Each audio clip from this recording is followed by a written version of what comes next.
या कुन्देन्दुतुषारहारधवला या शुभ्रवस्त्रावृता या वीणावरदण्डमण्डितकरा या श्वेतपद्मासना या ब्रह्माच्युतशङ्करप्रभृतिवीरदेवैः सदा वन्दिता सा मां पातु मीरा भगवती निःशेषजाड्यापहा। ॐ सर्वगणे सर्ववरदे सर्वदुष्टभयङ्करी सर्वदुःखहरे देवी महामीरा नमोऽस्तुते। सिद्धिबुद्धिप्रदे देवी भुक्तिमुक्तिप्रदायिनी मन्त्रमूर्ते सदा देवी महामीरा नमोऽस्तुते। आद्यन्तरहिते देवी आद्यशक्ते महेश्वरी योगदे योगसम्भुते महामीरा नमोऽस्तुते महामीरा नमोऽस्तुते।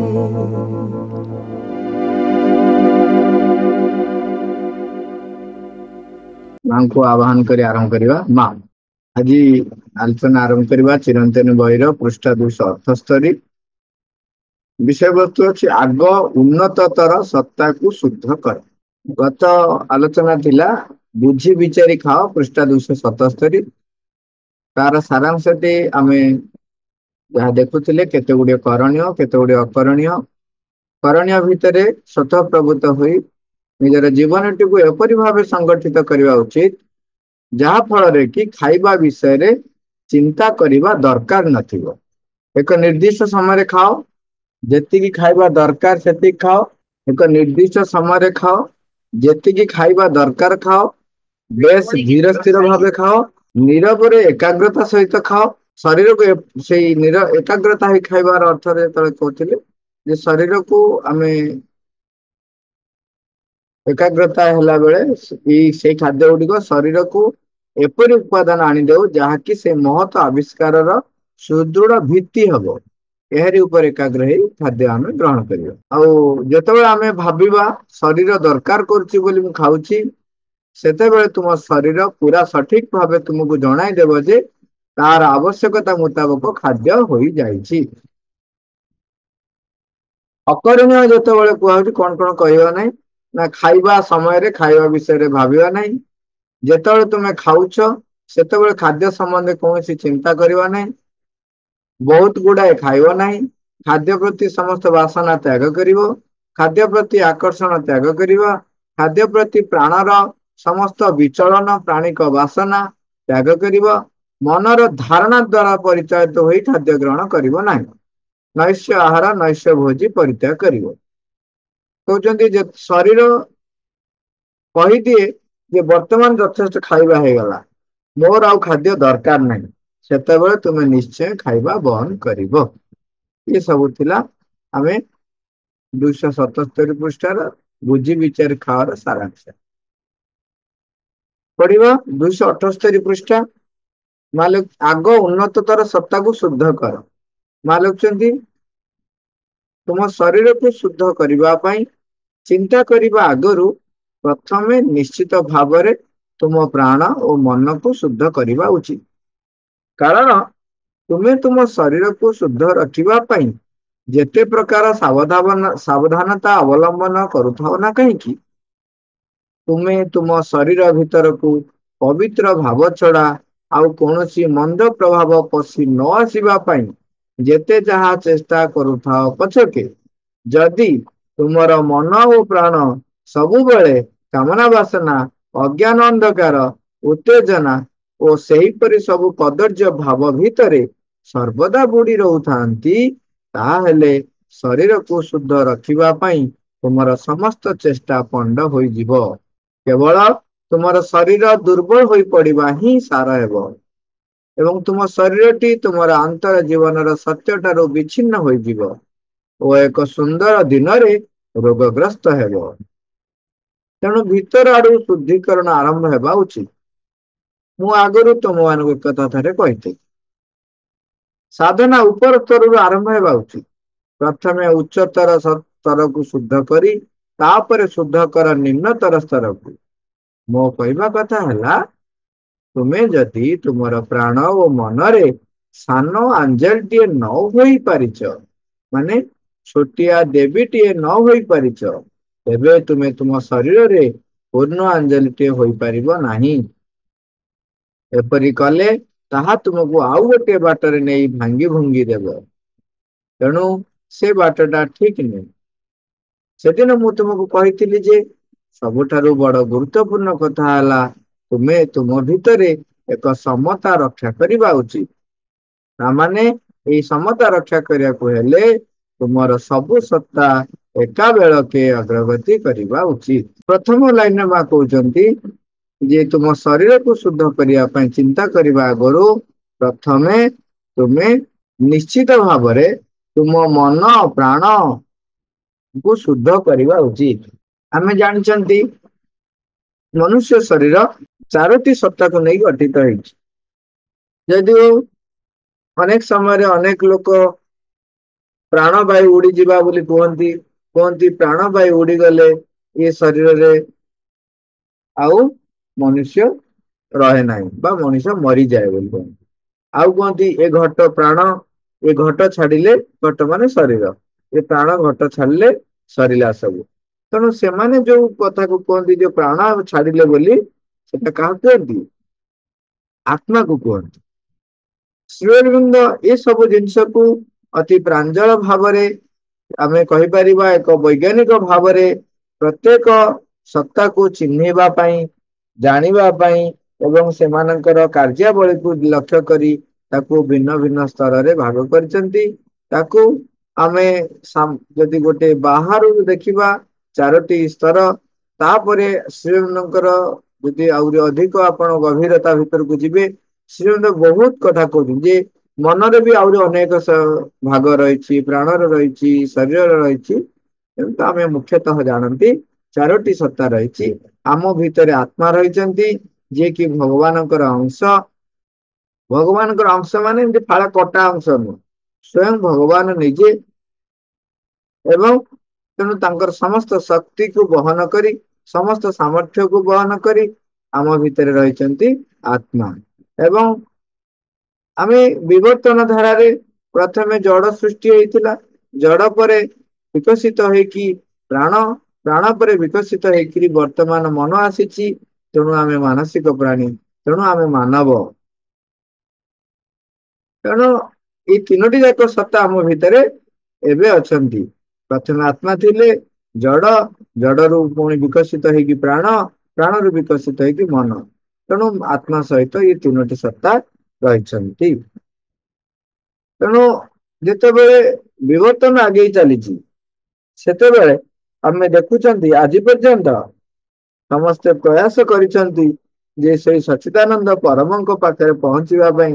କାହିଁକି ନା ସେ ହଉଛନ୍ତି ସର୍ବଶକ୍ତିମାନ, ସର୍ବ ଜ୍ଞାନର ଭଣ୍ଡାର, ସର୍ବବ୍ୟାପକ, ସର୍ବଶକ୍ତିର ସେ ହଉଛନ୍ତି ଉତ୍ସ ବା ପୁଞ୍ଜ ସିଏ। ତେଣୁ ସେଇଠି ପହଞ୍ଚିବା ପାଇଁ ଆମର ସମସ୍ତେ ଚେଷ୍ଟା କରିକିରି ଆସିଛନ୍ତି। ସେତେବେଳେ ଦେଖୁଛନ୍ତି ମନ ପ୍ରାଣ ଯୋଉ ସ୍ତରରେ ରହିଛି, ଶରୀର ଯୋଉ ସ୍ତରରେ ରହିଛି, ସେମାନେ ତାକୁ ଧରି ଯାଇକିରି ପହଞ୍ଚି ପାରୁନାହାନ୍ତି ସଚ୍ଚିଦାନନ୍ଦଙ୍କ ପାଖରେ, ପରମଙ୍କ ପାଖରେ। ତେଣୁ ସେମାନେ କହୁଛନ୍ତି ଯେ ଯଥା ସମ୍ଭବ ଅଳ୍ପ କିଛି ଚୈତ୍ୟ ଶୁଦ୍ଧି କରି ଆତ୍ମଶୁଦ୍ଧି କରିଦିଅ ଏବଂ ସବୁବେଳେ ଭଗବତମୟ ଚିନ୍ତାରେ ରୁହ, ତାହେଲେ ଶରୀର ତ୍ୟାଗ କଲେ ଭଗବାନ ସହିତ ଯୁକ୍ତ ହେଇଯିବ। କାରଣ ସେତେବେଳେ ଦେଖୁଛନ୍ତି ଶରୀର ଯୋଉ ପଞ୍ଚମହାଭୂତରେ ତିଆରି ହେଇଛି, ଶରୀର ଏ ପଞ୍ଚମହାଭୂତରେ ମିଶିଯିବ। ପ୍ରାଣ ଆଉ ମନ କଥା ତ ସେମାନେ ବିଚାର କରିନାହାନ୍ତି। ସେମାନେ କୁହନ୍ତି ଯେ ଶରୀର ମିଶିଗଲେ ଆଉ ଯାହା ରହିଲା ସେ ସବୁ ଯାଇକି ଭଗବାନ ସହିତ ମିଶିଯାଏ। କିନ୍ତୁ ଆମକୁ ଏଇ ଶରୀରକୁ କାର୍ଯ୍ୟ କରିବା ପାଇଁ ଶକ୍ତି ଦଉଛି, ସେ ଶକ୍ତି ସେ ହଉଛି ପ୍ରାଣ। ଆଉ ଏଇ ଶରୀରକୁ ବର୍ତ୍ତମାନ ମନ ଯେତେବେଳେ ସୃଷ୍ଟି ହେଇ ସାରିଲାଣି, ମନୁଷ୍ୟ ମାନଙ୍କ କ୍ଷେତ୍ରରେ ଦେଖାଯାଉଛି ବିଚାର ଭାବନା କେତେ କଥା ରହିଛି ସିଏ ତାକୁ ପରିଚାଳିତ କରୁଛି।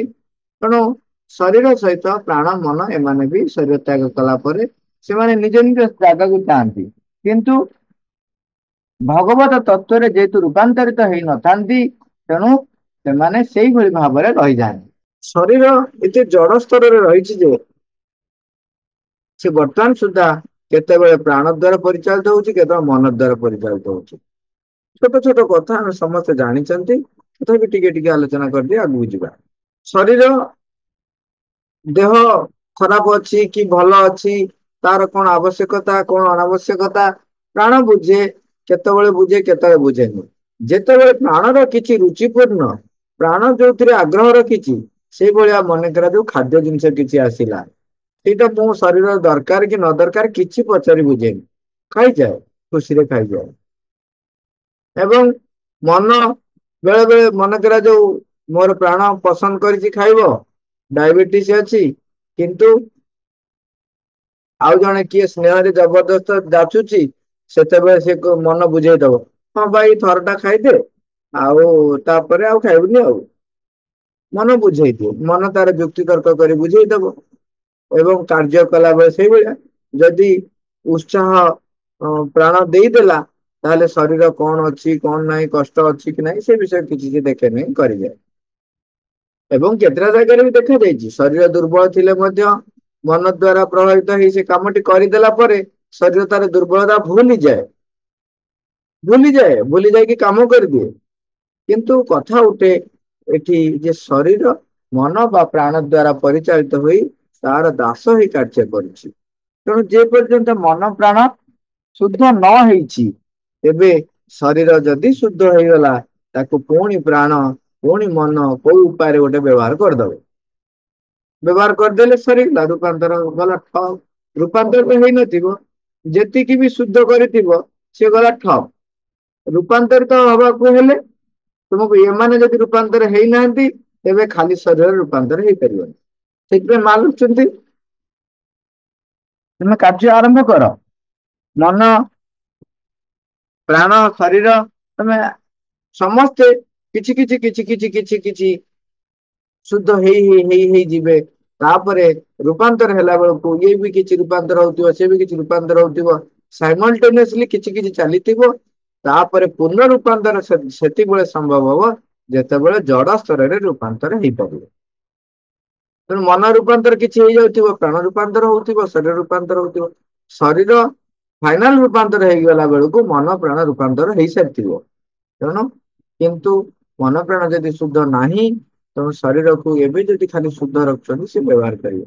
ମା କଣ ଲେଖୁଛନ୍ତି ତାପରେ ଆମେ ମା ଲେଖୁଛନ୍ତି ତମେ ଶରୀରକୁ ଶୁଦ୍ଧ ରଖିବା ପାଇଁ ଯେତେ ପ୍ରକାର ସାବଧାନତା ଅବଲମ୍ବନ କରୁଥାଅ ନା କାହିଁକି, ତମେ ମନ୍ଦ ପ୍ରଭାବ ପବିତ୍ର ଭାବ ଛଡା ଯେମିତି ଆଉ କିଛି ପ୍ରବେଶ ନ କରେ ସେଥିପାଇଁ ଚେଷ୍ଟା କର। କିନ୍ତୁ ପ୍ରାଣର ମନର ପ୍ରାଣର କାମନା ବାସନା, ମନର ଅଜ୍ଞାନତା, ଅନ୍ଧକାରତା, ଉତ୍ତେଜନା ଏଇ ସବୁ କଦର୍ଯ୍ୟ ଭାବ ଯଦି ରହିଲା, ତେବେ ସେ ଶରୀରକୁ କଣ କରିବ ପୁଣି ବ୍ୟବହାର କରିବ, ତାର ସମସ୍ତ ଚେଷ୍ଟାକୁ ପଣ୍ଡ କରିବ। ଯେମିତି କହନ୍ତି ଯେ ଶରୀର ବାଟରେ ଯାଉଥିଲା, ମଣିଷଟି ବାଟରେ ଯାଉଥିଲା, ବାଟରେ ଦେଖିଲା ଜଣଙ୍କ ବାଡିରେ ଗୋଟେ ଫଳନ୍ତି ଗଛରେ ଗୋଟେ ସୁନ୍ଦର ଫଳଟିଏ ପୁରା ପକ୍ୱ ହେଇକିରି କହନ୍ତିନି ଲାଲ ଟହ ଟହ ହେଇକିରି ସୁନ୍ଦର ଭାବରେ ସେ ଦେଖା ଯାଉଛି। ତାକୁ ଦେଖିଲା କିଏ ସେ ଆଖି ଆକ୍ଚୁଆଲି ଆଖି କଣ ଦେଖେ କି, ଆଖି ମଧ୍ୟ ଦେଇକି ଛବିଟା ପହଞ୍ଚିଲା। ପହଞ୍ଚି ସାରିଲା ପରେ ମନ ପ୍ରାଣ ଆକ୍ଟିଭ ହେଇଗଲେ। ପ୍ରାଣ ଦେଖିଲା ଓ କି ବଢିଆ ଆମ୍ବଟା ହେଇଛି କିମ୍ବା ବଢିଆ ପିଜୁଳିଟେ ହେଇଛି। ହଁ ତାକୁ ତା ଭିତରେ ଯୋଉ ଜାଗ୍ରତ ହେଲା ବାସନ ଯେ ସେଇଟାକୁ ସିଏ ନିଜେ ଉଦରସ୍ଥ କରିବ। ସିଏ ବର୍ତ୍ତମାନ କଣ କଲା, ବ୍ୟବହାର କଲା ଶରୀରକୁ।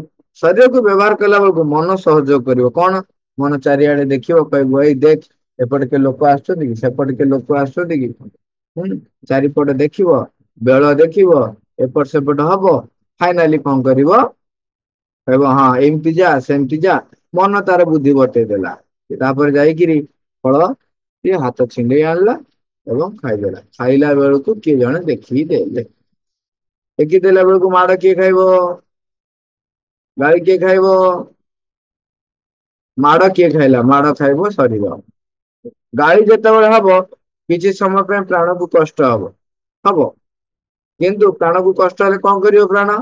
ତାପରେ ଅଭିମାନ କରିବ ବା ରାଗ କରିବ ବା ଉତ୍ତେଜନା ହେଇକିରି ସିଏ କିଛି ବାଡେଇବ ଗାଳି ଦବ, ସେଇ ଶରୀରକୁ ବ୍ୟବହାର କରିବ। କିଏ ଯେତେବେଳେ ବାଡେଇବ ସିଏ ମାଡ ଖାଇବ, ପୁଣି ମାଡ ଖାଇବ କିଏ? ଶରୀର। ଯଦି କେବେ ବି ଅତି ରାଗ ରୁଷା ହେଇକି ଅଭିମାନ ଆମେ ଯେତେବେଳେ କରୁ, ସେତେବେଳେ କିଏ କଷ୍ଟ ଖାଦ୍ୟ ଖାଇବ ନାହିଁ, କଷ୍ଟ କିଏ ପାଇବ? ଶରୀର।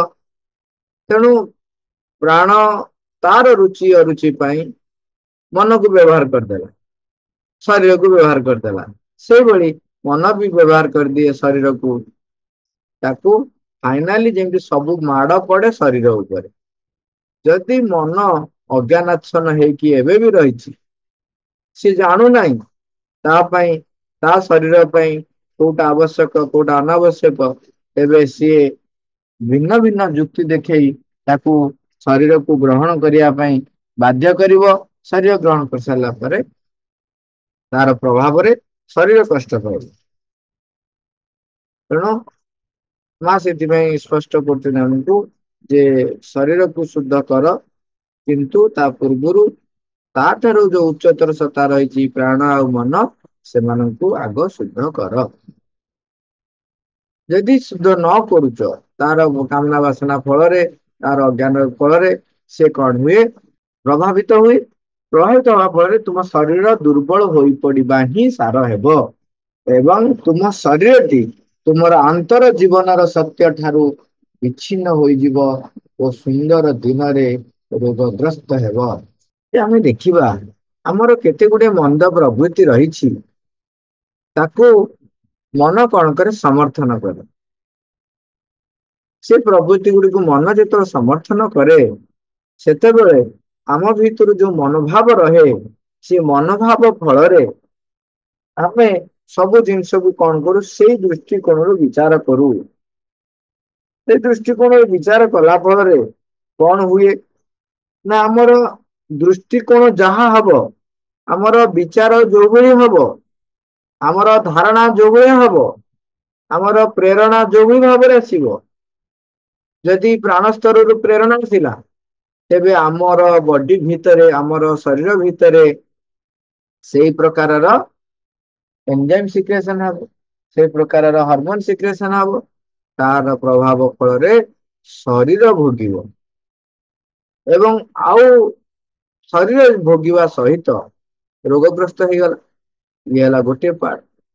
ତାପରେ ଯେତେବେଳେ ସାଧାରଣତଃ ଦେଖିବେ, ଶରୀର ଯଦି ରୋଗଗ୍ରସ୍ତ ଥାଏ, ସେତେବେଳେ ଅନେକାଂଶରେ ଦେଖାଯାଏ ଯେ ସେତେବେଳେ ଆଧ୍ୟାତ୍ମିକ ଚର୍ଚ୍ଚା କଣ, ଆଧ୍ୟାତ୍ମିକତାର ବା ଆନ୍ତର ଜୀବନ ବିଷୟରେ ଟିକେ ଯେମିତି କହନ୍ତିନି, ଅଭାବ ବୋଧ ରହେ ତାକୁ ଗ୍ରହଣ କରିବା ପାଇଁ। ଆମ ଭିତରେ ସୃଷ୍ଟି ହୁଏ। ତାପରେ ଆମର ଭାବ, ଆମର ଅନୁଭବ କାମନା ବାସନା ଦ୍ଵାରା ଯଦି ପ୍ରଭାବିତ ହେଲା, ତାହେଲେ ସ୍ୱାଭାବିକ ଭାବେ କଣ ହବ? ଆମେ ଆନ୍ତର ଜୀବନର ସତ୍ୟ ଠାରୁ ବିଚ୍ଛିନ୍ନ ହୋଇଯିବ। ଏବଂ ଇଏ ସବୁ ଜିନିଷ ପ୍ରଭାବ ପକାଏ ଶରୀର ଉପରେ। ତେଣୁ କିଛି ନଥିବ ହଠାତ୍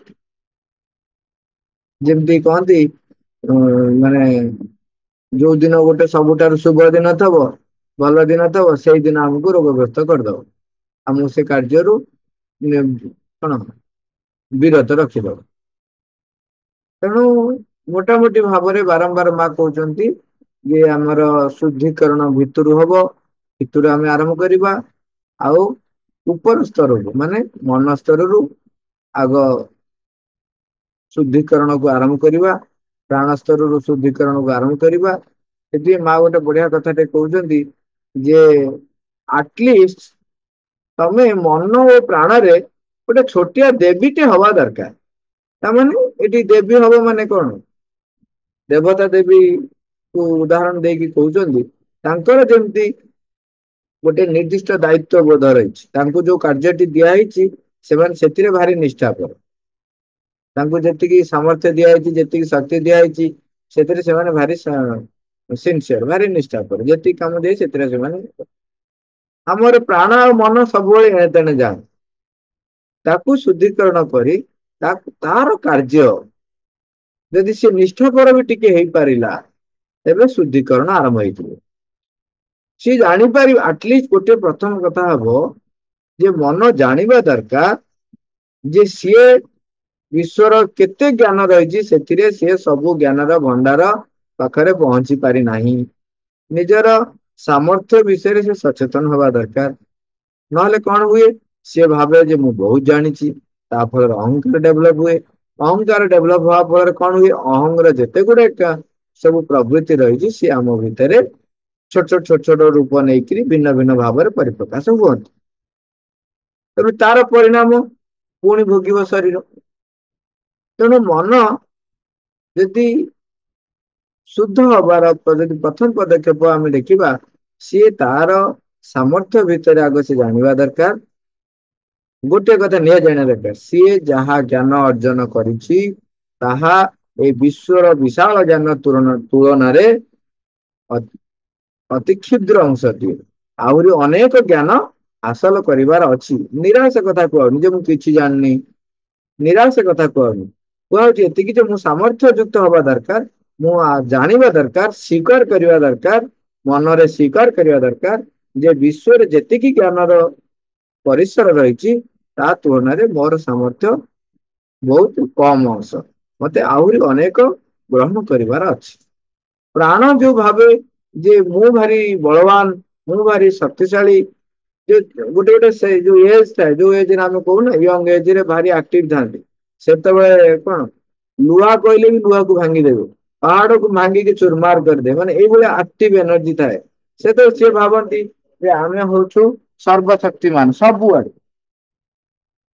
ଆଉ କିନ୍ତୁ ସେଇ ସମୟରେ ସେଇ ପ୍ରାଣର ଶକ୍ତିର ସେ ବ୍ୟବହାର କରିବା ଦରକାର କୋଉଥିପାଇଁ, ଏବଂ ତାକୁ ସଂଯମ ନିୟନ୍ତ୍ରଣ କରିବା ଦରକାର କୋଉ ଦିଗରେ ସେ ବ୍ୟବହାର ହବ। ଯଦି ଦିଗରେ ବ୍ୟବହାର ଯଦି ଆଉ ଭିନ୍ନ ଦିଗରେ ବ୍ୟବହାର ହବ, ଯୋଉଟା କି ବିବର୍ତ୍ତନକୁ ପଶ୍ଚାତ ପଦରେ ସେ ତାକୁ ନେଇଯାଉଛି, ତେବେ ଦେଖିବେ ତାର ପ୍ରାଣର ଯୋଉ ଶକ୍ତି କ୍ଷୟ ହେଇଯିବ। ଯଦି ବିବର୍ତ୍ତନର ଯୋଉ ଅଗ୍ରଗତି ଦିଗରେ ଯଦି ସେ ଆଗେଇ ଯିବାରେ ପ୍ରାଣ ସାହାଯ୍ୟ କରୁଛି, ସେ ବିଶ୍ୱ ପ୍ରାଣ ଠାରୁ ଶକ୍ତି ଗ୍ରହଣ କରି ଆହୁରି ପ୍ରାଣବନ୍ତ, ଆହୁରି ଶକ୍ତିବନ୍ତ ହବ। ତେଣୁ ଛୋଟିଆ ଛୋଟିଆରେ ଯେମିତି କହନ୍ତିନି, ଅଳ୍ପ ଅଳ୍ପ ଯଦି କରିକି ଆରମ୍ଭ ଆମେ କରିବା, ତେବେ ମନ ପ୍ରାଣରେ ନିଷ୍ଠାପରତା ଆସିଲେ ଧୀରେ ଧୀରେ ଶୁଦ୍ଧିକରଣ ଆରମ୍ଭ ହବ। ସେଇଥିପାଇଁ ଆଟଲିଷ୍ଟ କିଛି ନହେଲେ ଛୋଟିଆ ଆଞ୍ଜେଲଟେ, ମାନେ ଯେମିତି ତାର ଯେମିତି ଅଳ୍ପ କିଛି ସାମର୍ଥ୍ୟ ଥାଏ, ସେଇଭଳି ଭାବରେ ମନ ଶୁଦ୍ଧ ହେଉଥିବ, ପ୍ରାଣ କିଛି ନିୟନ୍ତ୍ରଣ ଥିବ, ତାହେଲେ ଯାଇକି ଆମର ଶରୀର ଉପରେ କିଛି ପ୍ରଭାବ ପଡିପାରେ। ମା ଲେଖୁଛନ୍ତି, ଆମକୁ ସ୍ପଷ୍ଟ କରିଦଉଛନ୍ତି, ଯଦି ମନ ପ୍ରାଣ ଶରୀରରେ ଆମେ ଶୁଦ୍ଧ ହେଇନାହୁଁ, ଆରମ୍ଭ ବି କରିନାହୁଁ, ତେବେ ତୁମେ ତୁମ ଶରୀରରେ ପୂର୍ଣ୍ଣ ଆଞ୍ଜଲିଟିଏ ହୋଇପାରିବ ନାହିଁ। ତେଣୁ ଉଚ୍ଚତର ସ୍ତରକୁ ଆମେ ଶୁଦ୍ଧ କରିବା, ତାପରେ ନିମ୍ନତର ସ୍ତରକୁ ଆମେ ଶୁଦ୍ଧ କରିବା। ମା କହୁଛନ୍ତି ତାପରେ ଯଦି ଏପରି ନ କଲେ, କେବଳ ଶରୀରକୁ ଶୁଦ୍ଧ କରିବା ଦିଗରେ ଲାଗିଗଲେ, ମା କହୁଛନ୍ତି ସେ କଣ କରିବ, ତୁମକୁ ଆଉ ଗୋଟେ ବାଟରେ ନେଇ ଭାଙ୍ଗି ଭୁଙ୍ଗି ଦେବ, ଆଉ ଗୋଟେ ବାଟରେ ନେଇକି ତୁମକୁ ଭାଙ୍ଗି ଭୁଙ୍ଗି ଦବ। ଯଦି ମନ ପ୍ରାଣ ଶୁଦ୍ଧ ହେଇନାହିଁ, ଆମର ପ୍ରାଣର ଯୋଉ ଉଦ୍ଦାମତା, ପ୍ରାଣର ଯୋଉ ଶକ୍ତି, ଆଉ ମନର ଯୋଉ ତୀକ୍ଷ୍ଣ ବୁଦ୍ଧି, ତୀକ୍ଷ୍ଣ ଜ୍ଞାନ, ଯୁକ୍ତି ତର୍କ, ତାକୁ ସେ ବ୍ୟବହାର କରି ତାକୁ ଆପଣ ଦେଖିବେ ଥରେ ଏମିତି ଦେଖିଥିବେ, ଆପଣ ଲୋକ ଦେଖିବେ କେତେ ଜଣ ରାବଣକୁ ବି ପୂଜା କରନ୍ତି।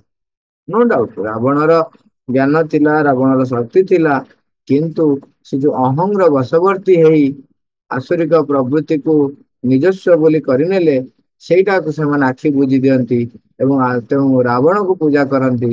କଣ ପାଇଁ ନା ସିଏ କଣ କମ ଜ୍ଞାନୀ ଥିଲା କି? ଏଇଠି ମନର ଯୁକ୍ତି ବ୍ୟବହାର କରନ୍ତି ସିଏ କେବଳ ରାବଣକୁ ପୂଜା କରିବ ବୋଲି। ସେତେବେଳେ ସିଏ କୁହନ୍ତି ରାବଣ ହଉଛି ଏବଂ ଆଉ ଗୋଟେ କଥା ଦେଖିବେ, ଅସୁର ବି ବଢିଆ ଯୁକ୍ତି ଦିଏ ସବୁ। ସେ ସବୁବେଳେ କହିବ ଯେ ବିଷ୍ଣୁ ଛଳନା କରିଛନ୍ତି, ବିଷ୍ଣୁ ଏଠି କରିଛନ୍ତି, କରିଛନ୍ତି। ଏ ମହାଭାରତରେ ଦେଖିବେ ସେ ଯୋଉ ସବୁ ଏବେ ଯୋଉ ନୂଆ ନୂଆ ବାହାରୁଛି ଖାଲି ୱାର୍ଡ କରୁଥିବେ ଛଲ କିଆ ଛଲ କିଆ। ଆରେ ଛଲ କଣ? ଯାହା କରଣୀୟ ତାହା ଯେତେବେଳେ ସିଏ କରୁଛନ୍ତି, ତାଙ୍କର ଯାହା ଆବଶ୍ୟକ ସିଏ କରୁଛନ୍ତି, ତମକୁ ସେଇଟା ସୁହାଇଲାନି, ତମେ କହିବ ଏଇଟା ଛଳନା। ଇଏ କଣ କରେ, ମନ ତାର ଅନୁସାରେ ସେ ଭିନ୍ନ ଭିନ୍ନ ଯୁକ୍ତି ତର୍କ ବାଢି ଦିଏ। ତେଣୁ ଯଦି ମନ ପ୍ରାଣ ଶରୀର ଶୁଦ୍ଧ ନ ହଉଛି, ମନ ପ୍ରାଣ ଯଦି ଶୁଦ୍ଧ ନ ହଉଛି, ତେବେ ଶରୀରକୁ ସେ ଭିନ୍ନ ଭିନ୍ନ ଭାବରେ ବ୍ୟବହାର କରିବେ ଏବଂ ଯାହା ଫଳରେ ମହାମହାରଥୀ ମହାମହାରଥୀ ଭୀଷ୍ମ ଭଳି ମହାନ ରଥୀ, ଦ୍ରୋଣ ଭଳି ମହାନ ଅସ୍ତ୍ରଗୁରୁ, ମାନେ ମହାନ ମହାନ ବିଦ୍ୱାନ ସବୁ, ମହାନ ମହାନ ରଥୀ, ତାଙ୍କୁ କେହି ପରାଜିତ କରିପାରିନାହାନ୍ତି। କିନ୍ତୁ ସେମାନେ ଯୁଦ୍ଧରେ ସେ ଶରୀରକୁ ଆଉ ରକ୍ଷା କରିପାରିଲେନି, କାରଣ ତାଙ୍କର ମନ ଏବଂ ପ୍ରାଣ ଯେମିତି କହନ୍ତିନି, ସେ କହୁଥିଲା ଆମେ ହସ୍ତିନାପୁର ସେ ବନ୍ଧା ହୁଆ ହଉ। ତାମାନେ ମନ ପ୍ରାଣ ସେଇଠି ବାନ୍ଧି ହେଇଯାଇଛି। ଯେହେତୁ ମନ ପ୍ରାଣ ବାନ୍ଧି ହେଇଯାଇଛି, ତେଣୁ ସେ ସେଠୁ ମୁକୁଳି ପାରୁନାହାନ୍ତି। ସତ୍ୟ ଜାଣୁଛନ୍ତି କଣ, ଧର୍ମ ଜାଣୁଛନ୍ତି କଣ, ଭଗବାନ କୋଉଠି ଠିଆ ହେଇଛନ୍ତି ଜାଣୁଛନ୍ତି, ଭଗବାନଙ୍କର ବିଜୟ ସୁନିଶ୍ଚିତ ଏକଥା ଜଣାଅଛି, କିନ୍ତୁ ସେ ପକ୍ଷକୁ ସେମାନେ ଯାଇପାରୁନାହାନ୍ତି। ମୃତ୍ୟୁର ଇଚ୍ଛା ମୃତ୍ୟୁର ବର ପାଇଥିବା ମହାନ, ମାନେ ଆମେ କହି ତପସ୍ୱୀ ନୁହଁ ତ କଣ, ଯେ ଇଚ୍ଛା ମୃତ୍ୟୁର ବର ପାଇ ସମସ୍ତ ଗୁଣର ଅଧିକାରୀ ହେଇକି ମଧ୍ୟ ସେ ତାଙ୍କ ଶରୀରକୁ ରକ୍ଷା କରିପାରୁନାହାନ୍ତି। ସେ ନିଜେ ପୁଣି ଇଚ୍ଛା କରୁଛନ୍ତି କେମିତି କଣ ଶରୀର ତ୍ୟାଗ କରିବେ।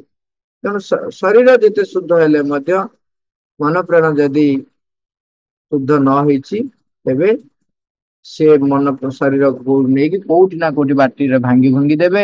ସେଇଥିପାଇଁ ମା ଲେଖୁଛନ୍ତି ଯେ ସେ ବାଟଟା ଠିକ ନୁହଁ।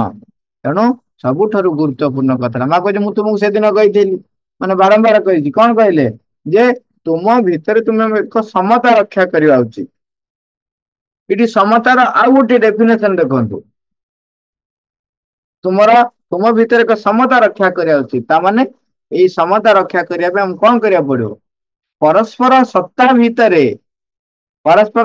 ଭିତରେ ଯଦି କମ୍ୟୁନିକେସନ ନାହିଁ, ପରସ୍ପର ସତ୍ତା ଯଦି ଏକା ବେଳକେ ସେମାନେ ଅଗ୍ରଗତି ଦିଗରେ ଯାଉନାହାନ୍ତି, ଖାଲି ମନ ଯଦି ପଳେଇଲା, ପ୍ରାଣ ଏକ ଅମଣିଆ ଘୋଡା, ସେ ତାକୁ ପୁଣି ଟାଣି ଆଣି ଘୋଷାରି ଆଣି ପକେଇଦବ। ପ୍ରାଣ ଯଦି ପଳେଇଲା, ମନ ତାକୁ ଯୁକ୍ତି ତର୍କ ଦେଇକି ପୁଣି ଭୁଲ ବାଟକୁ ନେଇଆସିବ। ଶରୀର ଯଦି ଶୁଦ୍ଧ କରି ନେଇଗଲା, ମନ ପ୍ରାଣ ତାକୁ ପୁଣି ଆଣିକି ତାଙ୍କ କାମରେ ବ୍ୟବହାର କରିଦେବେ।